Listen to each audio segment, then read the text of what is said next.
Oh, good morning, everybody. We are really happy that you're able to join us for this webinar today. My name is Jackie Orr, and I'm the CSBG State Assistance Director at NASCASP. And with us presenting today, we also have Katie Kajowski from NASCASP. She's our Research Director, and Jarl Crocker is with the Community Action Partnership as the Training and Technical Assistance Director, and he will also be presenting with us today. But before we get started into the content of the webinar, I did want to let you all know that you are all muted, and we'll keep you muted at least for the initial part of the webinar as we go through more of the formal presentation. And after that, we'll unmute everybody, and then so you have the opportunity to ask some questions. We'll let you know when we do that, and then, of course, when we get to that point, we'll ask you to mute yourself on your own end. But before we get started, I did also want to introduce Andrea Olson, who's the Executive Director of the Community Action Association in North Dakota. Andrea is going to welcome us to the webinar today and give us some background information. Andrea, I'm leaving it to you. Thank you. Can you hear me? Yes, I can. Okay, the system had muted me. I just wanted to make sure I wasn't muted anymore. Good morning, everybody, and thank you so very much for being here today. This is an initiative that Region 8 has been working on through the RPIC grant, the Regional Performance Initiative Consortium. That is an initiative that all of these state associations in Region 8 have been heavily involved with. And one of the things that we've been working on this year is a coordinated regional training and technical assistance plan. So some of you will remember that we surveyed members through Region 8 in January, asking folks to identify some of the TNTA needs, the training and technical assistance needs that you needed. And the new CSBG annual report shot to the top of that list. So we've been working very hard with the state associations and the state CSBG offices and the centers of excellence to work on a series of trainings. And this one today is the first one that we've ever launched, so we're really excited. We have full attendance. We're really happy that you're all able to be here. A special thanks to Darrell and Jackie and Katie for facilitating today's session. And I will go ahead, Jackie, and turn it back over to you. Thank you so much. Okay, great. Thanks, Andrea.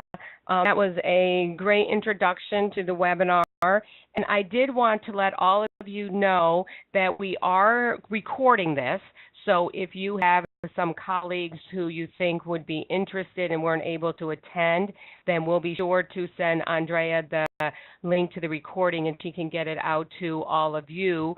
And I did also want to let you know that you probably received the PowerPoint slides in advance, which is great. And if you didn't, that's okay, because after we sent the slides to Andrea, she let us know that some of you asked questions when she had done this in advance, which was really terrific. So what Katie and I did is we were able to integrate some of those questions into the PowerPoint.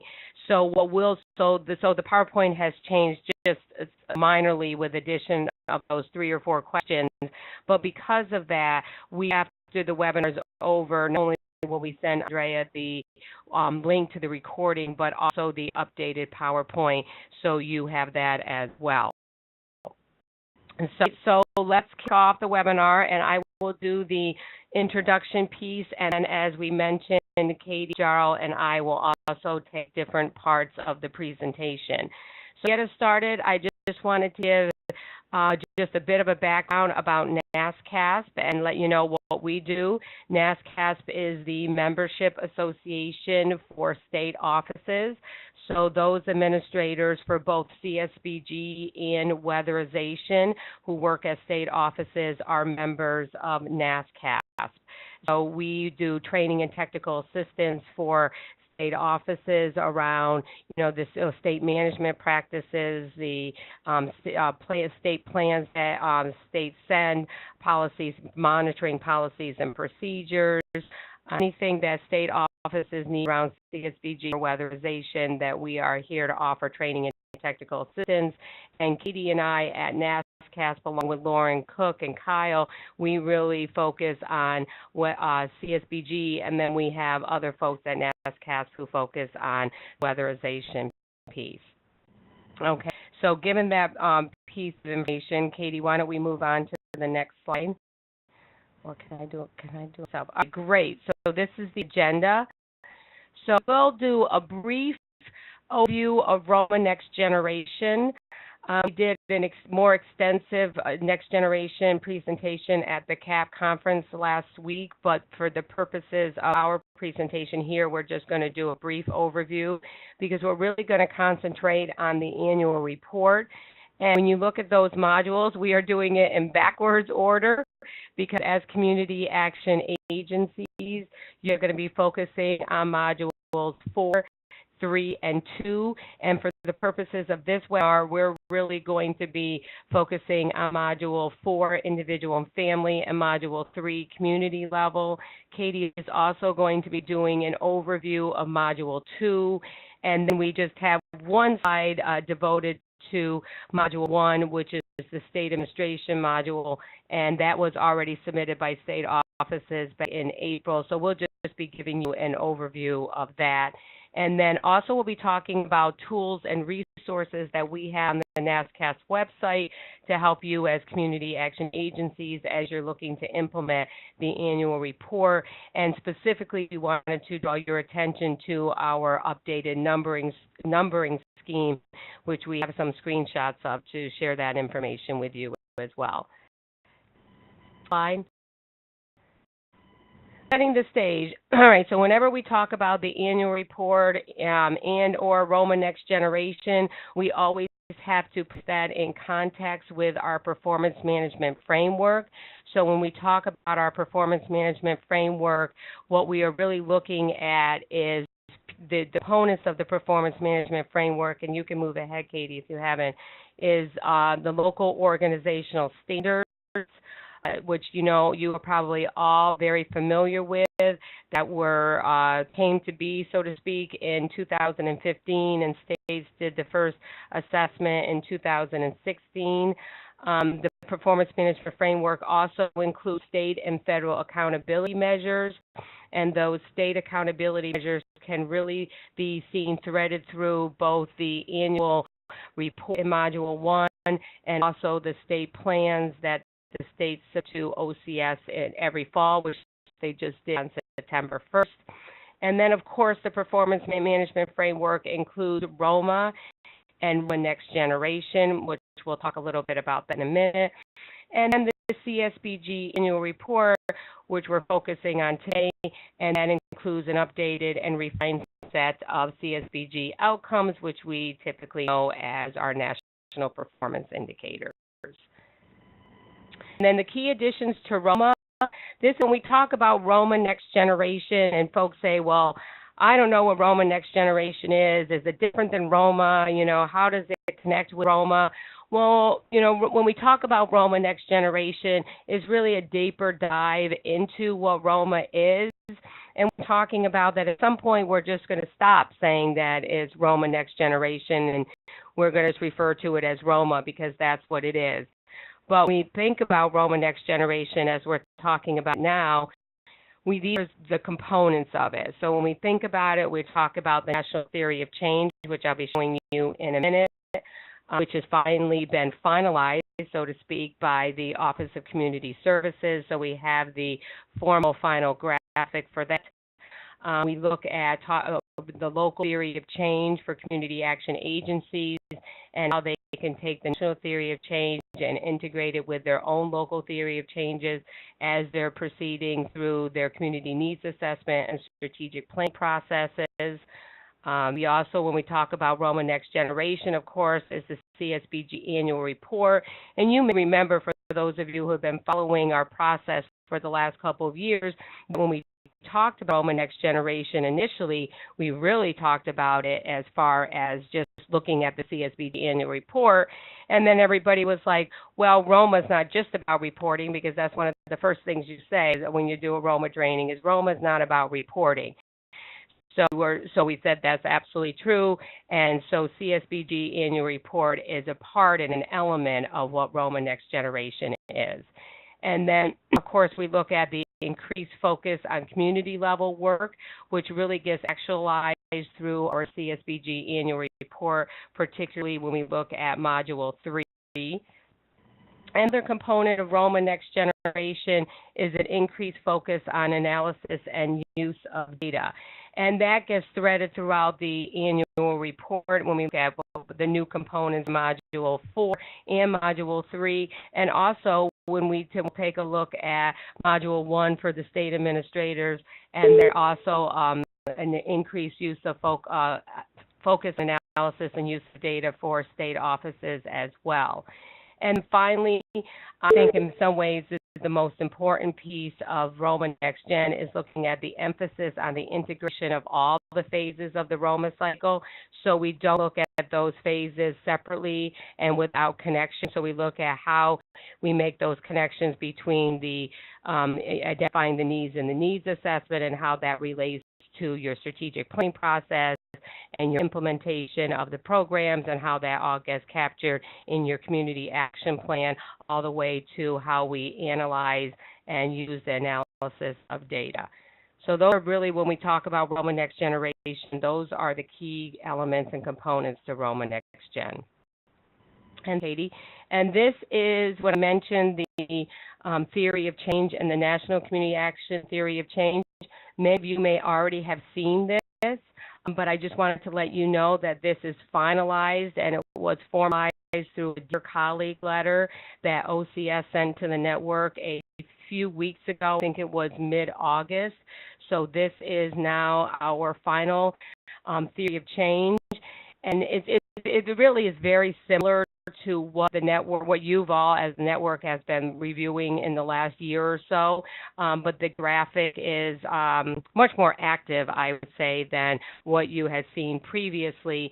And I did want to let you know that as of course, if you went to print this graphic, it's just a static piece of information, but NASCAP is going to be having it electronic and having it more should I say, interactive, in that you would be able to hover over some of the pieces and information and be able to get more data. So as we work on that, we'll be letting the network know our progress. Okay, I think as we move on to the next. All right, now that gives you sort of the overview and the introduction. So now we're going to be focusing on the annual report. All right, so let's look at what we've made, what changes that we've made in the annual report. So now we have the reporting on services and strategies. You may have seen this as you've been looking at the annual report in Module 4, the family and individual module. There's now an ability for you as agencies to report on services. And when we look at the Module 3 community level, there's a way to be able to document the strategies. The new annual report also now has data on the state and federal accountability measures. As I mentioned before, that those state accountability measures in specific are threaded through both the state as well as Module 1 in the annual report.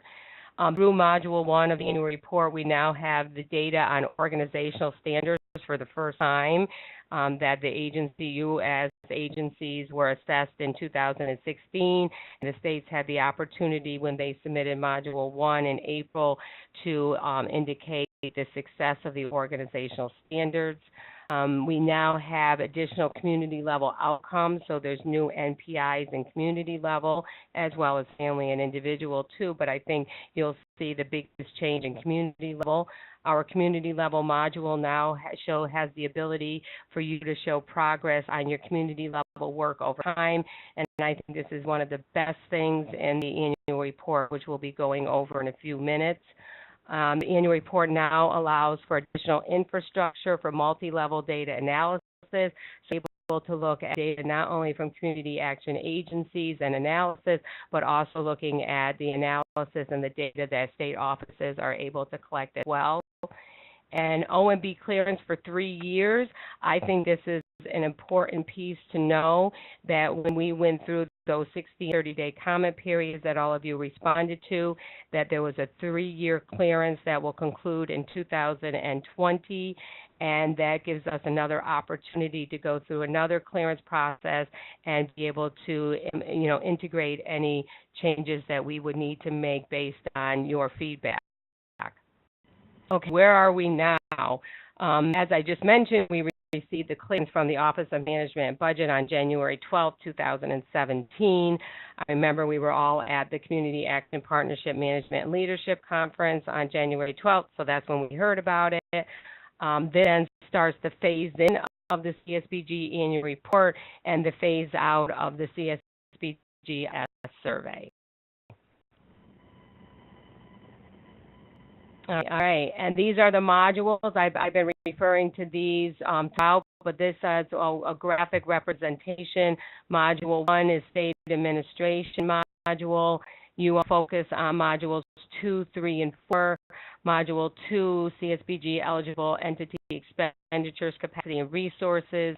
Module 3 is the community level, and Module 4 is the individual and family level. And as I previously mentioned, that we will be addressing all of these today, but we'll be doing them in backwards fashion, and starting with Module 4 and concentrating and focusing more on Modules 4 and 3 for all of you.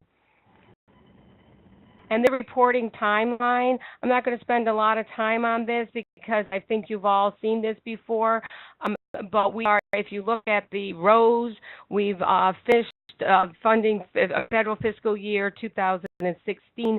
We're in the process, and you can see in progress and funding federal fiscal year 2017, where Module 1 was already submitted.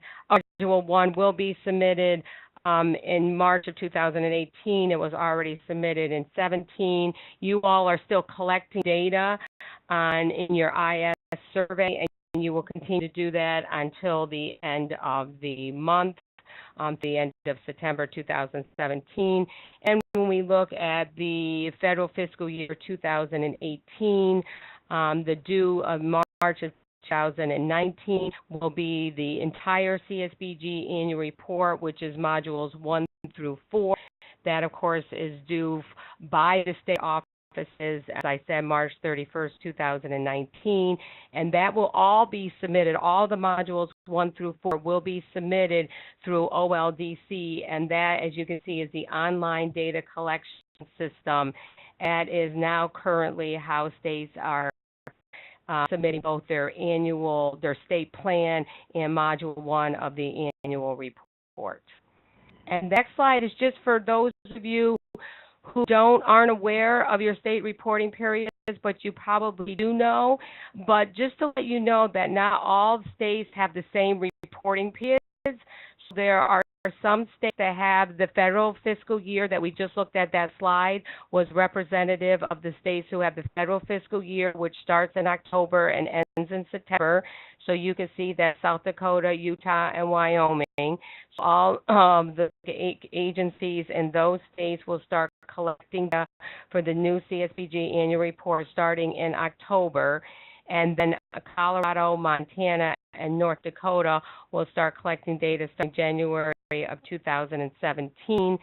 And there are actually states that started collecting their state reporting periods were July to June. So there's already a fewer number of states who've been collecting data starting, who that already started in July of 2017.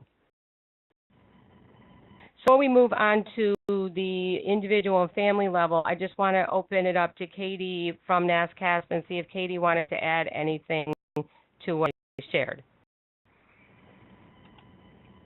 No, I think that you covered very well. One quick thing to note is that data collection for January will be January 18. We have a on our previous slide. Thank you. I know I just caught that. Okay, moving on to individual and family level work. Module 4, Jarl. This is Jarl Crocker, Director of Training and Technical Assistance at the Community Action Partnership, and thanks again to both NASCAST and Andrea for setting this up. We're going to talk a little bit about what is in Module 4 and make sure you get all your questions answered there. So what you see up on the screen is just a crosswalk between new Module 4 and the old IS survey. So this should be helpful looking at what you have been reporting on based on what you will be reporting on under the new ROMA Next Generation annual report. You can see that it hopefully tells a much cleaner story. So Section A is dedicated to the outcomes that we achieve, which are tracked through the NPIs. Section B are services that we provide, and Section C are the characteristics of the people that we are providing those services to. So as I said, it's a little bit cleaner in terms of how the information you're reporting is organized, and hopefully tells a clear and compelling story about providing services to, what those services are, and the outcomes that we're achieving for our customers and communities through those services. Things to emphasize about the National Performance Indicators, again in that Section A. Agencies only report those MPIs that are relevant to achieving the goals and outcomes set by community action agencies based on local needs and conditions. So you're not expected to report on every single last NPI. The annual report, that's very important to stress. You're only reporting on MPIs that are relevant to achieving your goals and outcomes. Secondly, the annual report does not mandate the use of any of the proposed outcome indicators, but rather does provide a set of standardized menu of indicators based on those that have proven effective at the family level for many years. So you are free to plug in your own indicators there. Yes, as most of you will be using the MPIs that are included in that annual report. So there's some flexibility, and again, not expected to report on every single NPI, only those ones that are directly related to your activities and your goals and outcomes.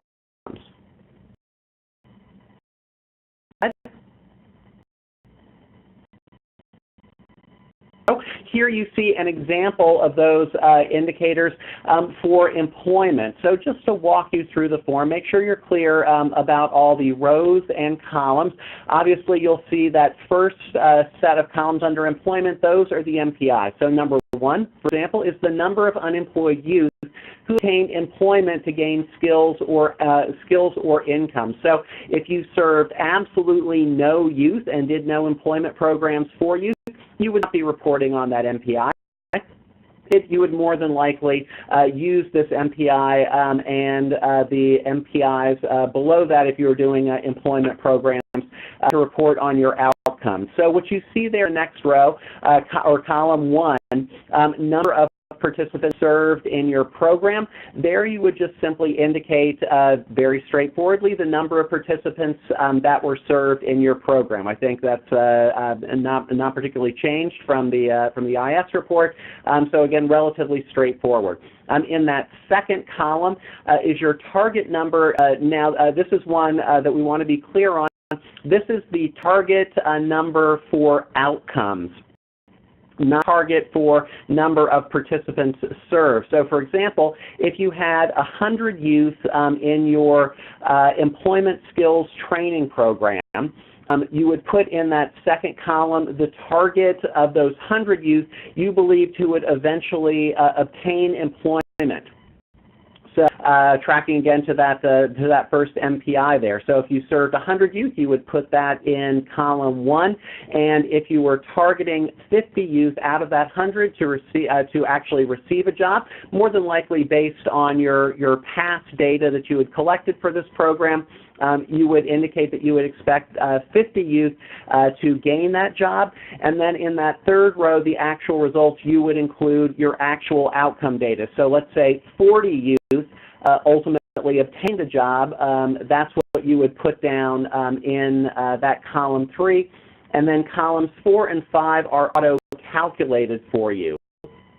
Calculate, again, for column 4, they would look at your actual results over the number of participants served. So you would have 100 divided by 40 in the example that I just gave you for a 40% rate achieving outcomes overall for the program.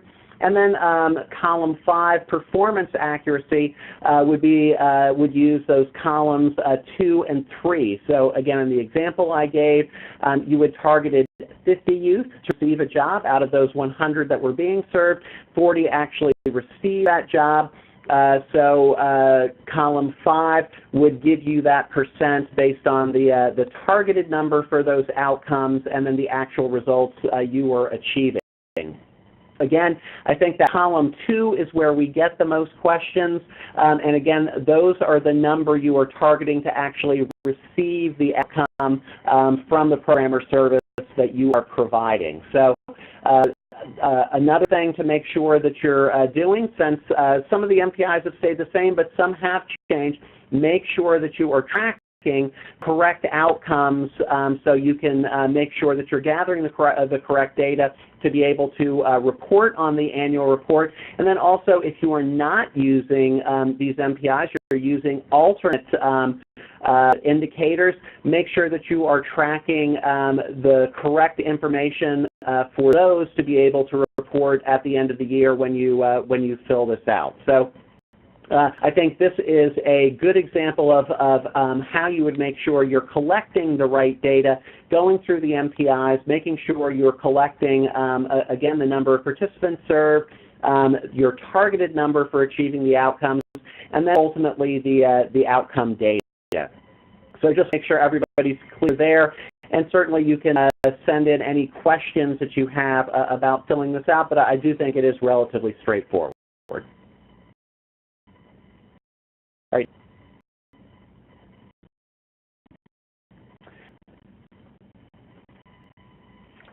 Sorry, Jarl. There we are. Okay. So again, just this is just the completion for those other indicators there. Make sure that you've got all the overall MPIs that you would be including. So. We do have a question that is coming. Is the target expected to be set in advance of administering the program for the year? We have historically collected as part of the application process. So for folks from NASCASP on the line, are you expected to that target for column 2 at the beginning of the year? Ideally, that's part. Yes. Ideally, that's part of your planning process. Yes. Yep. I could, Katie. If you're, this should come from your CAP plans or whatever other planning type of documents. Maybe you use logic models, that nature, that you're really setting out, these are your programs, this is what you're going to do for the year, here's who we think we're going to serve, here's who we think is going to obtain outcomes. Two additional pieces of advice. We sometimes get questions about, well, how do we determine what that prospective target is? Probably two of the best ways to do that are, first of all, from your program data. So let's say you've run a youth employment program for the last 3 years, and you're roughly serving about 100 youth a year, and when they go through the training, about 40% ultimately end up receiving a job. So that would be that historical data. You would probably, unless you had significant reason to alter that, just go ahead and plug that 40% target number in there, again, assuming your no conditions have changed. If it is a new program that you have up and running, so you don't have any of that historical data, if this is a program that you are replicating, there's more than likely data already out there, so there might be other agencies in your state that are running this program, or if it's a national model, there is probably data available to help you project those outcomes. And of course, you can also ask other agencies agencies that have run that program what that target might be. So those are a couple of the common questions we've gotten in the past about how you're setting that outcome number. That's great suggestions. This is Katie Kajowski, Research Director from NASCAP. I'm going to take us through some of the common questions that we've already been receiving about the annual report, and I believe some of these specifically came from you all on the phone that you sent to Andrea prior to this webinar. How can a community action agency report success if a participant successful CAA programs, for if they're in a housing program, employment program, nutrition program, if they obtain multiple outcomes during that program year? Well, we have added a new indicator called outcomes across multiple domains, where an agency, if they have the systems in place, can report people who have obtained one or more outcomes of any of the domains. So if they obtain an employment outcome, they'd be reported here. If they obtain an outcome in employment, housing, education, they will also be reported here unduplicated. The purpose of this indicator is to show the change that community action has made in people's lives. And it's not about adding up all of the indicators. This is an unduplicated count of people. And if you have the systems in place to do it, absolutely report here to show that impact that you've had in your community. And next question. Do individuals who are counted in outcomes across multiple domains category also get counted in the specific domain? Absolutely. We want to know if they received an outcome in education or employment or housing, all those domains. And we want to see them, if you can, in the outcomes across multiple domains as that unduplicated count.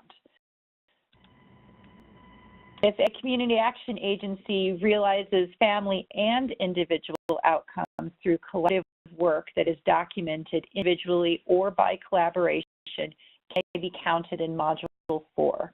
What are limitations? The answer is individual and family outcomes achieved as the result of collaborative work can still be reported in Module 4. But to this, you have to have some type of feedback loop in place. You have to know that if you are working with an organization, if you gave your client a referral to that organization, that there's a way you're tracking that they obtained the outcome. So referring a customer to Employment and Training Center and obtained a job because of some of the work they did with the Employment and Training Center. Or also in your case management program, you would know that they obtained the job because of that referral. So that's something you could report in Module 4. Should households that maintain housing over 180 days be counted for all three indicators? So this is in the housing domain. We have a set of indicators that start with the person obtained or obtained safe and affordable housing. Then the next one is that they maintained it for 90 days, and the third one is that they maintained it for 180 days. So if that happens to your customers, then you can report them in all three of those indicators.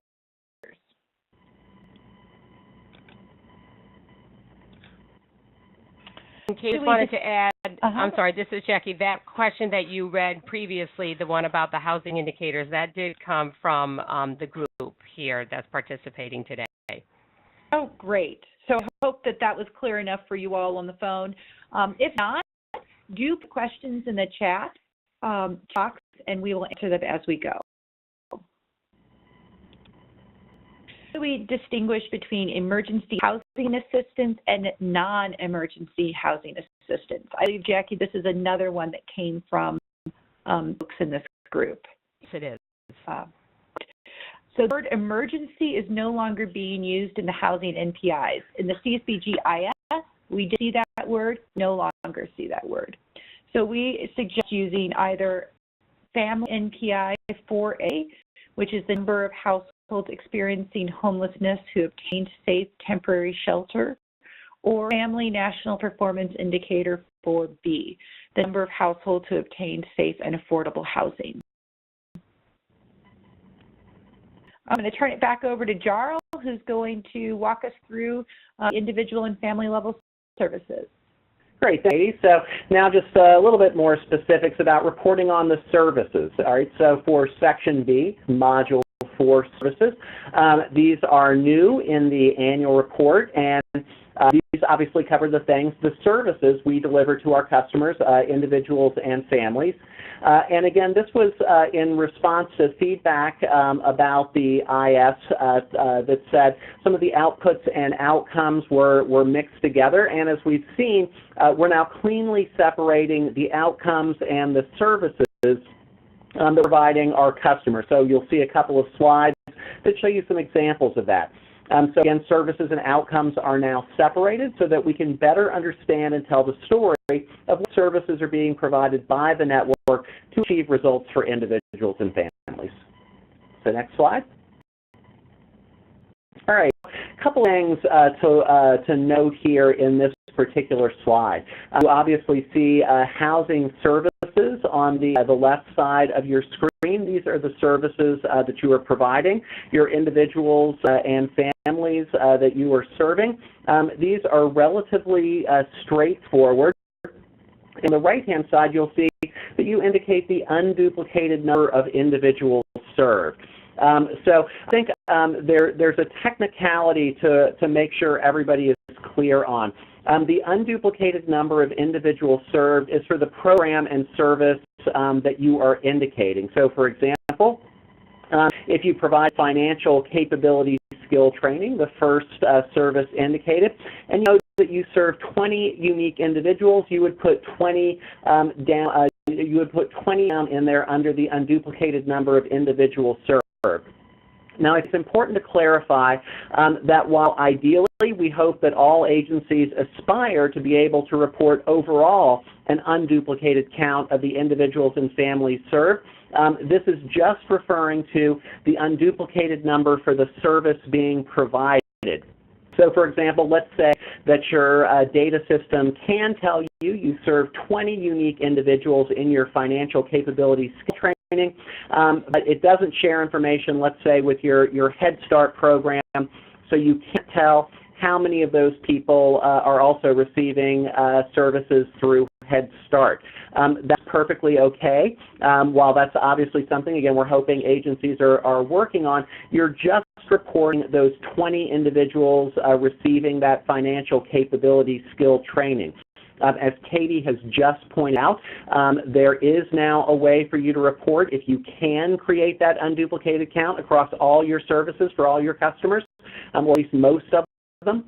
Report that in that, as Katie just walked you through the instructions for reporting on those kinds of situations. However, for just the reporting on services, it's just the unduplicated count of people who receive those services. So again, just making sure folks are clear about that. I know there have been some questions about unduplicated count, whether it was just at the program service level or whether that was required for the agency as a whole.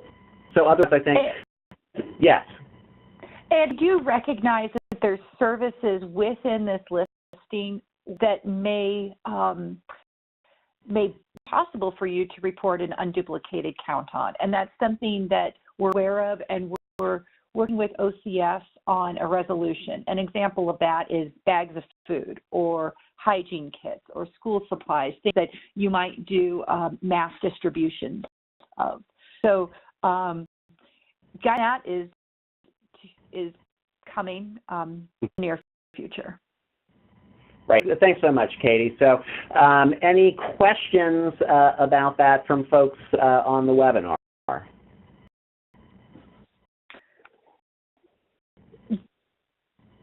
I have a question from somebody about the multiple domains. Yeah. So I'm going to respond to her question. The question about outcomes across multiple domains, and she asks Will we only be reported in multiple domains, or will people be reported in their individual services and multiple domains? Multiple domains is specific to family national performance indicators. This is outcome specific, so this is not related to the services. One of the issues with the CSBG IS report is that outcomes and services were often found in the same indicators, same reporting boxes. So outcomes across domains is specific to the indicators. People can be reported in the various indicators, such as obtaining a job, obtaining a GED, obtaining safe and affordable housing. So I can be reported each of those indicators. Then I could be reported in outcomes across multiple domains one time. There's this indicator that's specific to the services. Services are just unduplicated counts of people. Or Jackie, anything else to add on that? Oh, I think that was a good distinction between connecting the multiple domains, multiple endpoints with the domains and not the services. Yep. So if we could go back one more slide to the education and cognitive development services. There we go. Yep. So this is a good example. So if you go about halfway down to that slide, school supplies. Let's have you give out school supplies at the beginning of each semester to students, but you give out 100 sets of school supplies, but from semester to semester you don't track an unduplicated count. You just tick off that you gave out 100 sets of school supplies to children in your particular program. So, Katie or Jackie, what advice would you give to an agency in that situation? They're tracking the number of school supplies, but they don't have an unduplicated count. Let's just say because they're doing it with a pen and paper system. They're in a sophisticated database or an application. They're just distributing the school supplies. What would be the guidance for them to report that? We're waiting for official guidance. Because this is one of those ones that Katie was talking about. I think, Katie, this is one of the ones that's going to be more challenging reporting number of individuals served. And there's a few of those in here, and we're still waiting to have more guidance, as she said. That's correct, right? Yes, that will be coming soon. We're waiting for some official guidance on that. Right. Again, as you're preparing for the annual report, I think it's a good idea to look down this list of services. And again, you mark or look at anyone that might be challenging to report. So obviously, Head Start at the top of that list. I think almost everybody can report an unduplicated count of the number of children receiving Head Start services. But like we just showed, some of these services you might not be tracking at that level of detail, just depending on what system that you're using. So it's a good idea to go down this list of services and make sure that you're able to report an unduplicated count, again, just at the level of services that you're providing, not necessarily for your agency as a whole, but just on each of these services, and then see if there are any ways that you could track that to report that unduplicated number. And I think for right now, continue doing what you're doing. Continue tracking the school supplies and those types of services as you have been. You don't have to go through a whole bunch of rigmarole to go, collect a bunch of unnecessary information on any particular individual. So continue forward as you are for now, and we will provide guidance on how to report that shortly when we have some official guidance on that. Right, exactly. So don't feel the need to invest in a whole intake system for your school supplies program if you don't have one. We're not trying to, we're obviously trying to limit the additional time burden on agencies as much as possible. So, and that is a common question that we've gotten. So hopefully that clarifies the answer to that. All right, that is all I have for this slide. So on to the all characteristics report. Great. Thank you so much, Charles. The all characteristics report is very similar to what you all have been reporting on in Section G, an IS report. And there have been some new additions to the data points and some tweaks to what we have included. The goal of this portion of the annual report is, of course, to be able to tell how many individuals you all served. Unduplicated counts are expected. This is not something that's new, that it was expected in the CSBG IS report, but like everything under ROMA Next Generation, we have a greater emphasis on this and a greater emphasis on the data. So let's take a look at what is in this new characteristics report. The section C, individual level characteristics, is going to report the demographics on individuals who you've served. One of the new additions as under G, we've added an other category. In every single one of the data points, we've added an unknown and not reported, because we recognize that there's a lot of programs that you all have where you just simply don't collect demographics on people. For example, maybe it's the school supplies program or a food program. We've updated our age breakdown, and we have a new definition of youth, which we will talk about in a moment. And as you can see, we've unknown, not reported in each of these sections. We've added military status. We do know that we have a little error here that we're going to need to correct. As you can see, we have veteran and active military, but we don't have a place to report somebody who's just not in the military. We'll work on correcting that for the next FRN, but for now, you can report folks who are veterans and folks who are active military. In the education levels, we've broken education down now to request information on ages 14 through 24, in addition to ages 25 and over.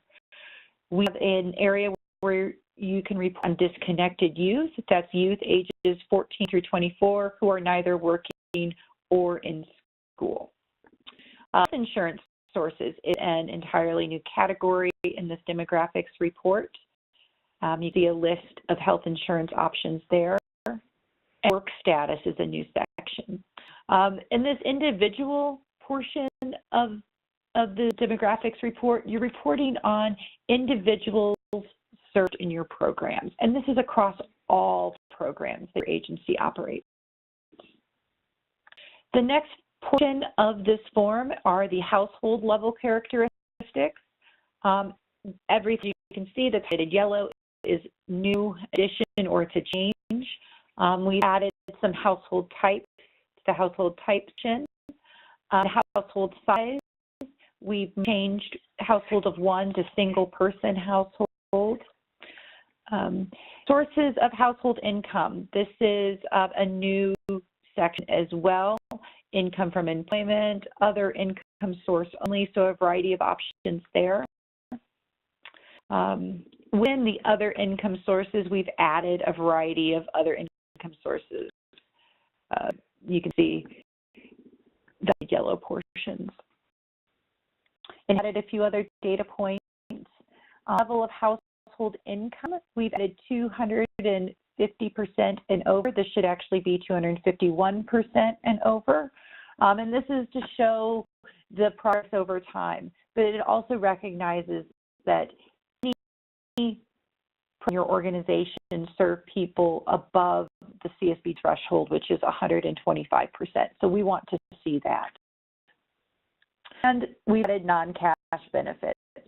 So there you can now report things like SNAP, people who receive IHEAP or public housing, non-cash benefits in there. At the bottom, this section in red is section E and F.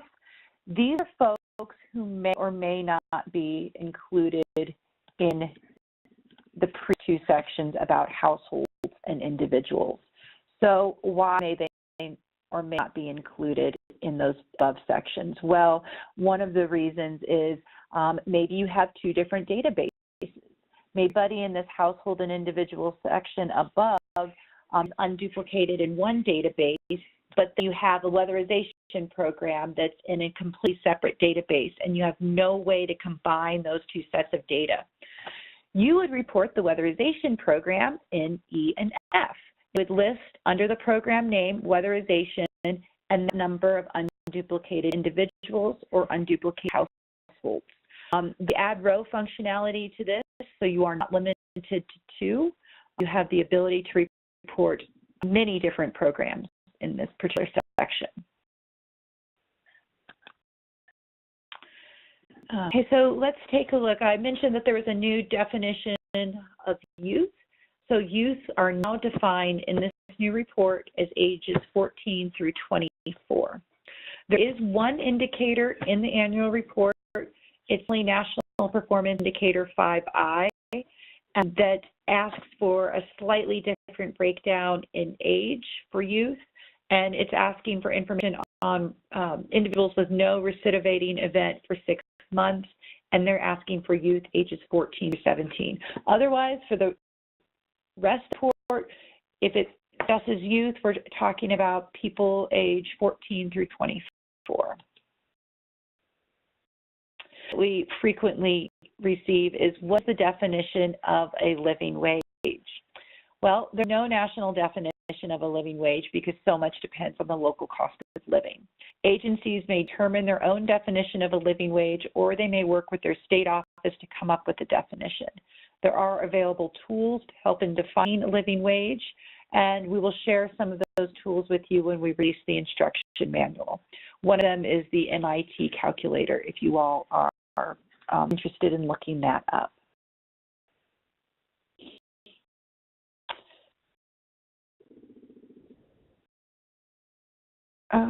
Over to Jackie now, who's going to talk with us about the community level module 3. Okay, great. Thank you, Katie. And I just wanted everyone to know that Jarl had to do an early exit. He has some post-conference stuff that he has to deal with, so he left the webinar just so that you will know. And then also, as Katie already mentioned, if you have any questions, then put them in the chat function and send them to all panelists so that we can take a look at them. And then at the end, we will open it up to questions and answers as well. So I have the pleasure of being able to present pieces of the Module 3 community level work that we're going to be doing. So Katie, can you move it on to the next slide? So Module 3, this is probably the most I think that you will find. I think when you looked at the family and individual level indicators, that you saw some of them were very similar to what you're collecting and already reporting through the IS. But Module 3, I think, is the one where we have seen the most number of changes in the community level work. So what Module 3 does, it is allows community action agencies excuse me, to collect information on the community level work that you're doing. It also allows us to show the connection between the initiative or the project and your outcomes. It demonstrates how the initiatives will be reported on over time, which I think is one of the best parts of Module 3 that we'll be talking about in a few minutes. And of course, once it gets automated, there'll be auto-population, particularly in the status form that where information will carry over from year to year. So we'll make it as easy as we can for you to update information that's already contained in the status form. And we do expect that most community action agencies will have a handful of initiatives that are included in the community, that include community strategies and that achieve community level change. So now if you have more than a handful, that's absolutely wonderful, and you would be able to report on all of those. That we know that community level work takes resources and takes time, and that the expectation is that agencies will not have lots of community initiatives forms that you will be filling out. Now, the questions, the next three sides are questions that we've been getting as Katie and I and Lauren have been conducting annual report trainings for agencies. So these are sort of high level, and then I think we've been able to incorporate some of the questions that you've asked as well. So what types of community level work are to be reported on under Module 3? So you only report on initiatives with community level outcomes that are planned and that are achieved or being achieved. So this is something similar to what we were talking about with targeting, and that the targeting happens in the planning. So these are initiatives that you've been planning on doing and that you're working on. Each reporting period, the Community Action Agency should include initiatives that were started, continued, or completed. So we'll be talking more about that when we get to the initiatives form. But that's important to know that if something is starting, you'll report on it. If it's something that you're already doing, then you will continue to report on it. And if it's something that's just completed in the last reporting year, that you will be able to show that it was completed. These are initiatives that an agency either does alone or in partnership with others. And that the important thing is you're not to report on community meetings, community efforts, or other activities that are not designed to pursue outcomes. And I think as we go through the initiative form, you'll find that those kind of activities would be difficult to report on Module 3. The Community Initiative Status Form looks complicated and time-consuming. Is it going to take me a lot of time to complete this? I mentioned we expect that only a Community Action Agency will have only a few initiatives that have community-level outcomes. Now, also expect to include drop-down menus and auto-population that will make it quicker for you to complete. Now, obviously, the first year, you'll have to spend more time because you'll have to put that information in to the Community Initiative Status Form. But a year thereafter, you will be able to go in and update the information, so that will make things a lot easier. And your agency should have all the information available. And that's a good thing when you're first completing the initiative form. Collecting the information that you need to complete the form will make everything go much quicker. Okay, you can move on, Katie. Thank you. And will local agencies be required to report in Module 3? And I think that was a question that we were actually asked from maybe one of you on the phone or from someone in Region 8. And that is it really depends on your community needs assessment. It all goes back to your community needs assessment and the needs that you identified in your community and how you as an agency are going to respond to those needs. So if you've identified needs that need community level work and you're going to be able to achieve community level outcomes, then you will be reporting in Module 3. Okay, to all the Community Initiative Status Form. So this, I will walk you through all the pieces of it. I think there ends up being 16 questions, so we'll move through all of them. And this is where folks were saying, oh, it seems like it's going to take a lot of time to fill out the form, but I think it won't actually take a lot of time. I think it gives all of you the ability to be able to capture the information that on your community level work that you've been doing. It allows you to report the community level work that you're doing over time that you've not been able to do. So going into the first year as you're documenting for the first time, yes, it'll take you a little bit more time to fill out this initiative form, but as you move forward, it'll be a lot easier. I think this is one of the greatest parts of the annual report. I think it allows you to tell the story of your community level work. So let's walk through the form. This is obviously the name of the eligible entity reporting. So you would be able to, Katie, did you want to say something? The group know that we will be going through this quickly. We've gone through everything quickly. And things like this particular form are about an hour to an hour and a half month-long discussion when we do our 2-day annual report training. So just know we're giving you some of the best bits and pieces, but this is also a larger discussion that Kay had. Yeah, absolutely. Thank you. And Katie's right. We will do a day and a half or 2-day annual report training, and this does take a while. So I will be doing the highlights.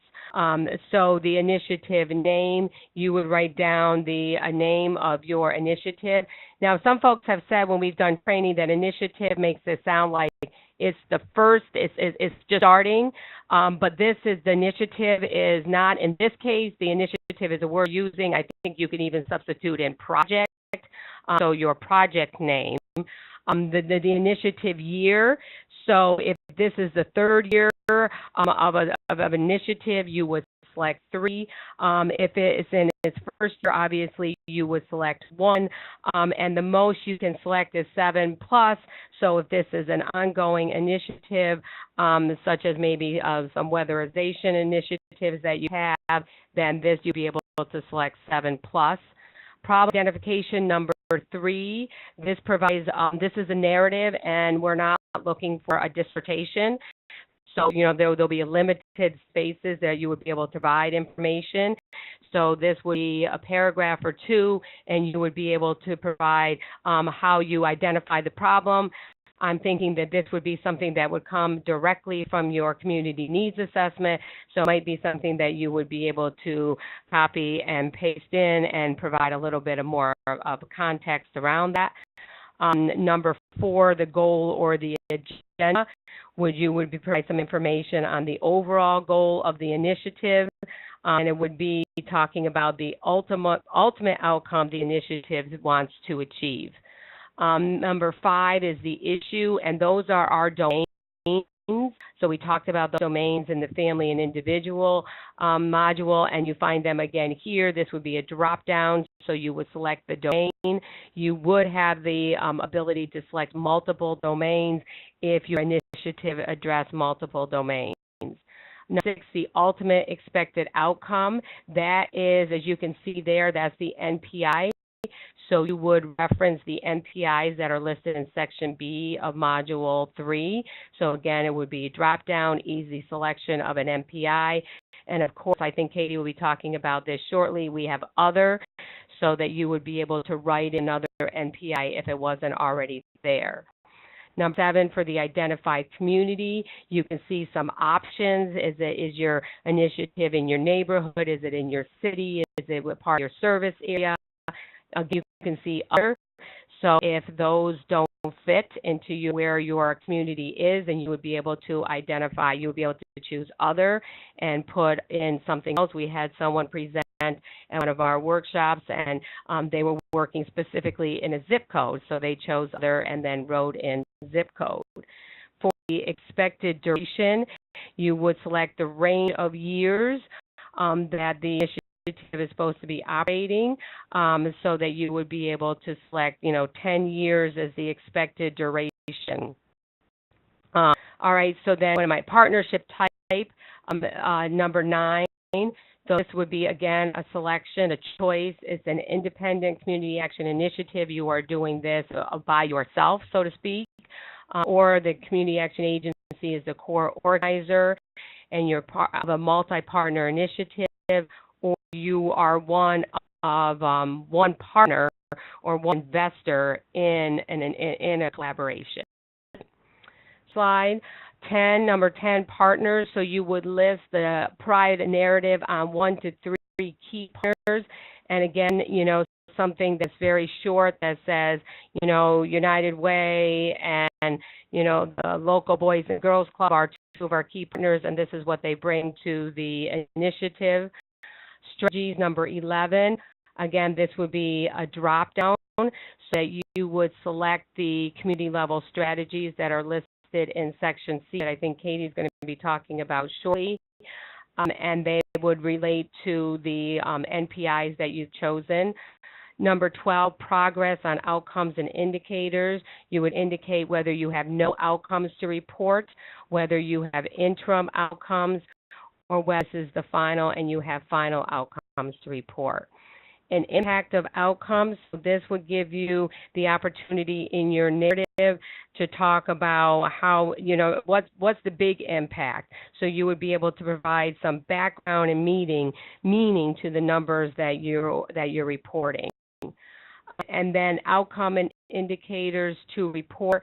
This is, again, connecting to the NPIs that are in Section B. And the final status, number 15, you would indicate whether the initiative is effective, whether it ended early, whether it ended as planned, whether it's completing and still delivering value. So that's number 15. And then number 16, you'll be able to talk about the lessons learned so that you would be able to enter this information at any stage of the initiative. So if you were in your third year of the initiative and you were learning valuable lessons that you wanted to share, that would be information that you'd be able to enter into number 16.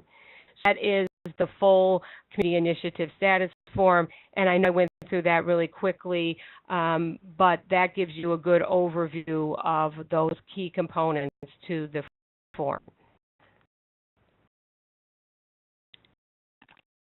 Now, Katie? I believe so, yes. Okay. Jackie. The Community Initiative Status Form, as Jackie just introduced, begins the entire Module 3 process. I'm going to take you through the Community National Performance Indicators, but the National Performance Indicators in Module 3 cannot be accessed without completing a Community Initiative Status Form. So it's the beginning of everything for Module 3, is that status form. We have a question of whether or not we're going to have an instruction manual on the annual report, and the answer is yes. We've been working on it. We've been working on it for a little while, actually, trying to refine it and get it right. And we will be releasing modules 2 and 4 in October, and we're looking for module 3 to be released in November. And then shortly following that will be a lexicon as well, just a list of definitions for you all. And we're also planning to have some type of FAQ page on our website when we release the manual, because we understand that we cannot possibly answer every question that over 1,000 agencies may have about this report and manual. So as we get additional questions, we will be able to post them someplace for clarification. The community level NPIs.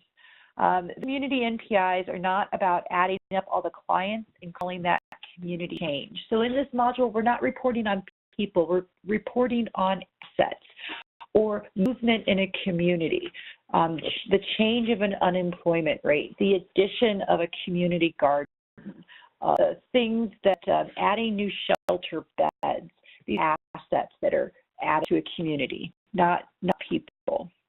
There are planned efforts with strategies. And for example, if you're developing a new initiative, the count of new asset would be the community level NPI. The people who benefit from that initiative would be reported in Module 4. The number of your customers, as I mentioned, the number of your customers who attend the service and achieve outcomes will be counted in the family NPIs.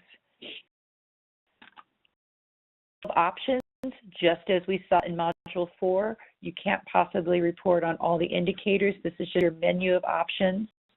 We do have an other indicator that you can use if you don't see something that closely aligns with the goals of your program.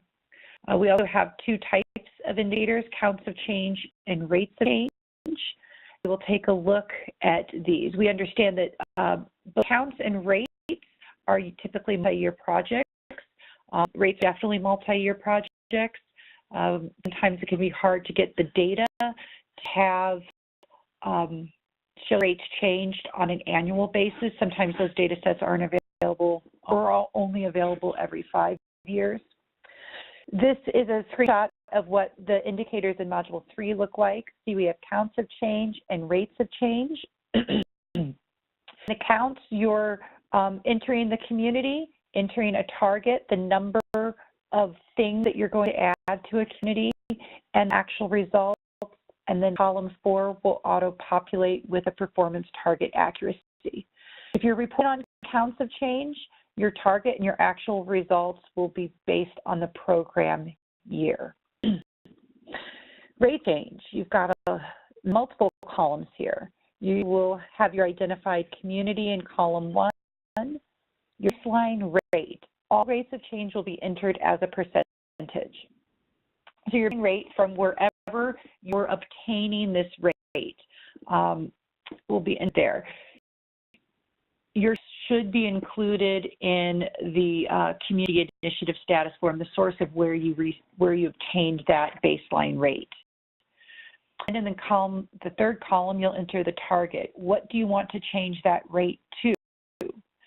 Unemployment rate is 5%. You want to probably decrease it to maybe 3%. Column 4 is an expected percent change from baseline. That will auto-populate. Call your actual results, and you'll report those actual results when you have data available. Column 6 is the actual percent change from baseline, and column 7 is your performance target accuracy, both of which will auto-populate. When I talk about auto-population, I mean that we have embedded formulas in those columns that auto-populate. This screenshot is an example of that. For those folks that are really interested in what the formulas are, we have them listed on this slide, and you can look at them when you receive your slide deck.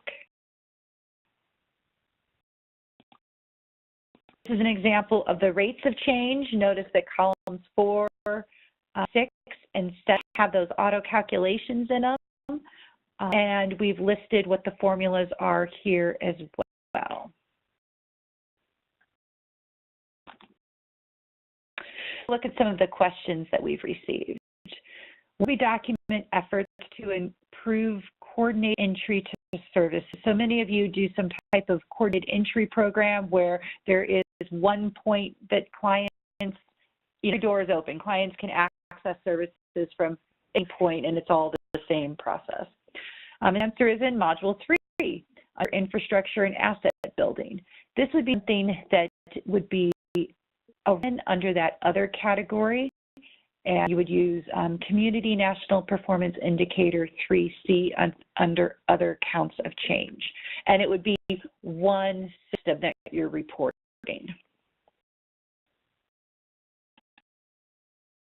And does poverty simulations, and local staff often assist them. How do local agencies document these efforts? The answer is in Module 3. If you feel this is if you are working with this initiative on the community level, you would respond to it in Module 3, Civic Engagement and Community Involvement Indicators. This would be a write-in under Other Indicators. That's Community National Performance Indicator 6 under Goal 2 Z1. And then the strategy is a poverty simulation, and that's found under Civic Engagement for Goal 2. And we're going to take a look at what these strategies are next. Level strategies. These are the activities, the things that you're doing to obtain the outcomes in Module 3. This is just a list. When we have all of your data entry forms finalized and they're ready for data entry, this will be something you're just accessing through that community initiative status form. So maybe you are using an economic homelessness campaign to reduce the risk of homelessness in your community. Maybe you are doing a housing policy changes or specific campaign. They are all listed in this section of Module 3, Section C. Okay. I briefly go through Module 2. We are going through all of this information quickly, and there's a lot here. So y'all feel free to follow up with us for questions as you have them. You can also have follow-up discussions. 2 is very similar to sections E and F of the CSBG-IS report. There's 3 different sections in Module 2, and we're going to take a look at what those are. This is a crosswalk between the IS and Module 2. See how the 3 sections relate to the CSBG IS report. One thing is we don't have a national goal about agency capacity, but we do have outcomes in Module 2 about agency capacity. So agency capacity is an important piece of community action. We just don't have it as a national goal. Module 2 is where you report federal CSBG dollars expended during the program period. Again, similar to Section E, organized by domain. You want to identify the domain that most closely aligns with ways that you're spending those federal CSBG dollars. This bottom bar here is of the CSBG funds reported above, report the total amount used for administration. So it's very similar to what we currently have in Section E. Report money spent on agency capacity building activities. In the previous section that we just looked at, we were asking that you expand on that for us. So was money spent on a community needs assessment or strategic planning, data management, or something other that isn't listed? If you select other, we'll ask you for more information about what that agency capacity building was. Second section in Module 2, Section B, reports on eligible entity capacity building. So this is just one screenshot, but there's multiple forms in Section B. So this is reporting out on the number of partners you have. We also have a section in there that reports out on certifications of people that exist in your agency, such as family development certifications, ROMA implementers, ROMA trainers, CCAPs, expands on some of that information that you reported on in the NPI 5.1. See a few questions here.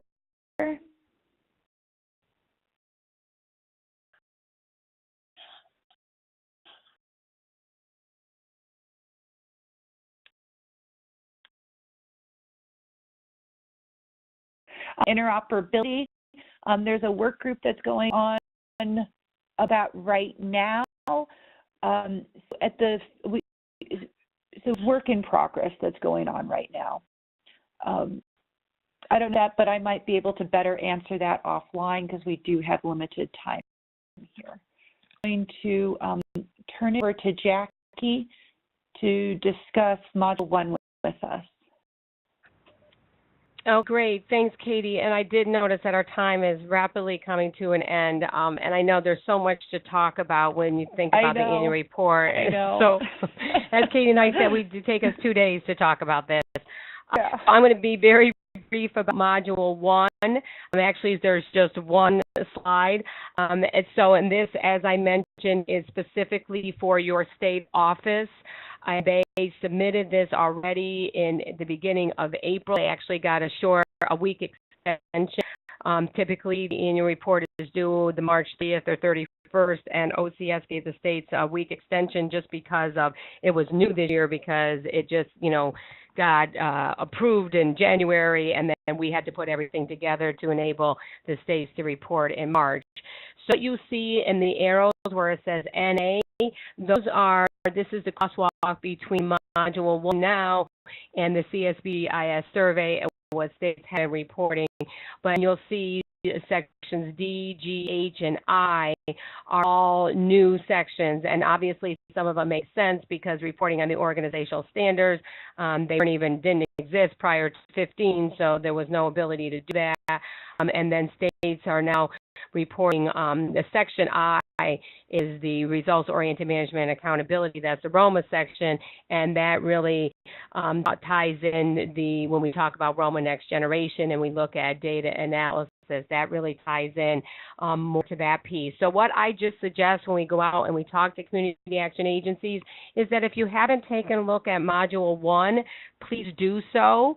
I think it's always helpful for agencies to see what the states are required to report by OCS. So just take a look at what Module 1 contains, because it's just good information for you to have. I said, well, please think of questions and type them in, and I'll finish up this part of it very quickly. This is just the support that we're going to be, well, it's basically our tools and resources that we have for all of you to help you. You may already have seen this before. Katie, could you move on to the next slide? But the one I really wanted to point out to you is the CSBG annual report numbering. And you saw some of those slides, and Katie would repeat the number. So this is our new numbering, and is recently been, because we actually did have numbering out, and then we updated it because noticed that there were some issues that would potentially present problems. So we updated it. So this is a new updated. So I just pulled out screenshots so you can see in the left there's the numbering for the family and individual. So you can see it's FNPI for A, and it's in housing. And then you can see on the right is counts of change for community, so you can see a C for community NPI, and then you see 1A, 1B, 1C, 1D, 1E, and so on and so forth. And then all of the others, as I think she mentioned when we were going through it, is noted as Z.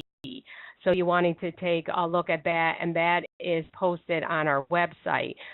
This is annotated CSBG annual report. It's also another tool for all of you to take a look at. So what you're seeing here is the NPIs in the annual report, and then what you see in the boxes is a crosswalk between how it connects and how it relates to what you're already collecting in the IS.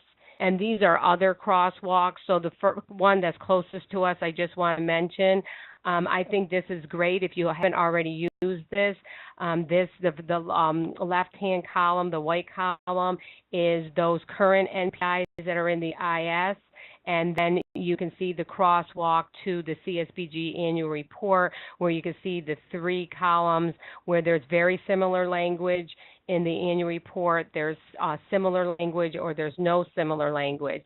So I think this is a good tool, and I know agencies who have used it have found it very valuable, where you can take a look at, you can see what you're already reporting on the IS, and you can see where the crosswalks into the new NPI. And this is where all this information lies on our website.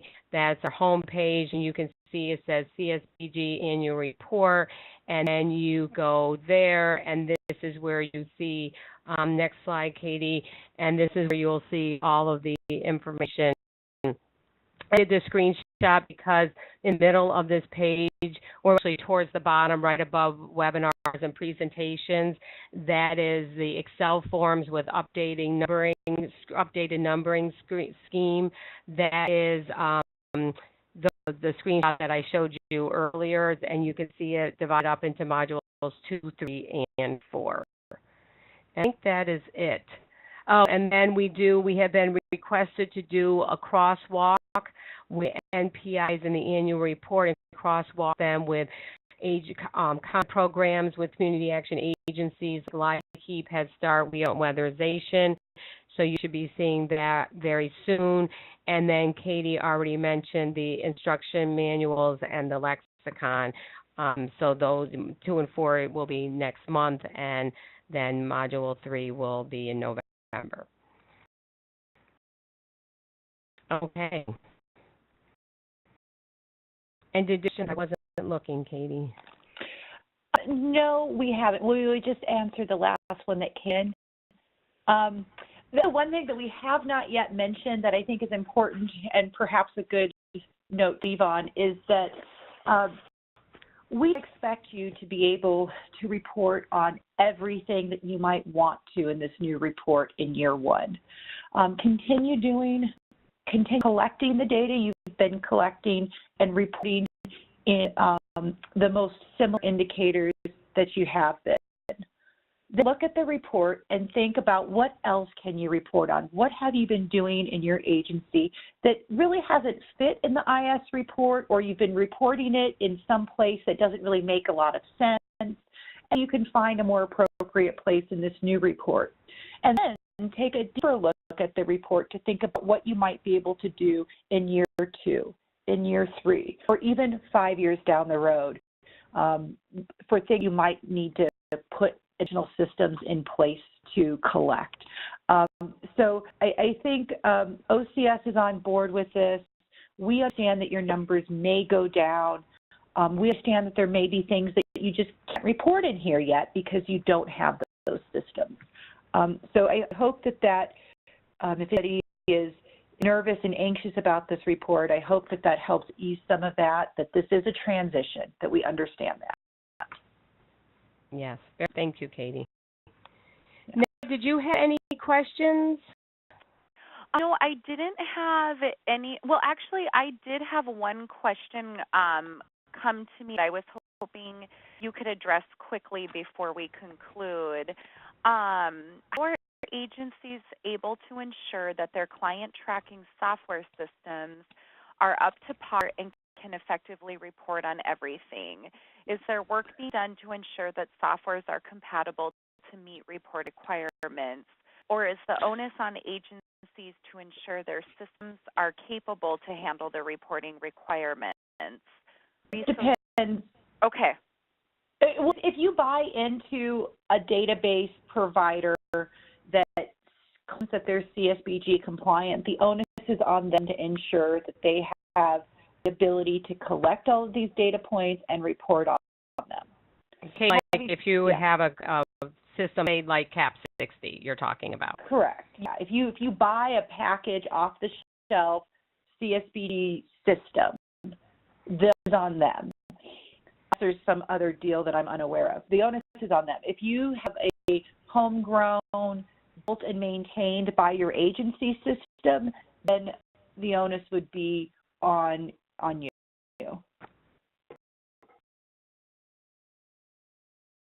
Andrea? I think so. Yeah, absolutely. I think so. I was just going to throw in a few remarks about future training in the RPIC initiative, but Katie and Jackie, I wanted to make sure you were done before I jumped into those. Hi, Katie. Do you have anything else to add? No, I'm finished as well. Thank you. Awesome. Thank you both so very much, and thank you to Jill. I think this was a lot of great information, really, really helpful.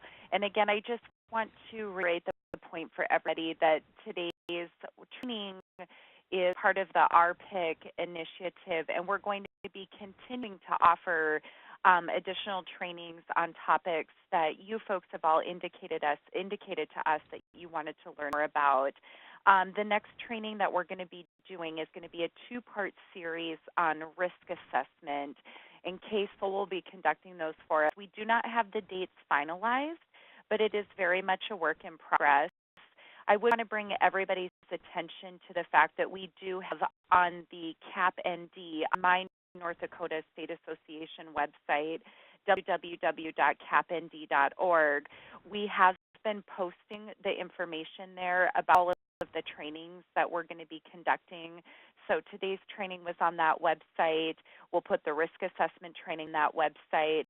We'll put the slides from today's training on that website. And there's also information on that website about an ROMA implementer cohort that we're also going to be launching. Information about Region 8 trainings will be, like I said, on our website, and they will also be sent out via the Region 8 listserv. If you're not yet registered for that listserv, you can do it on our website as well. You can also contact your state association director in Region 8. They're also going to have all of the information for these trainings. We're doing everything we can to try to keep everybody on the same page. There's a lot of folks to get a lot of information out to, so we appreciate you bearing with us. But if you have any questions, feel free to let me know. If not, Jackie and Katie, I think we're concluded for the day, right? Okay, Katie, could you go back to the screenshot of the NASCAS an ask website because somebody asked where are the documents. So yeah, so that's our. I don't even think that's our homepage, but you go to www.nascsp.org, and you click on CSBG. You'll see on the left-hand side there's CSBG, and then once you click on CSBG, you'll see this drop-down here, and then you'll see what's red, CSBG annual report. All those documents fall under that CSBG annual report. So all that is under CSBG annual report. Now, eventually, once, as Katie said, when we get instructions for the individual modules, those will go under, so you'll be able to click on Module 3 and just see Module 3.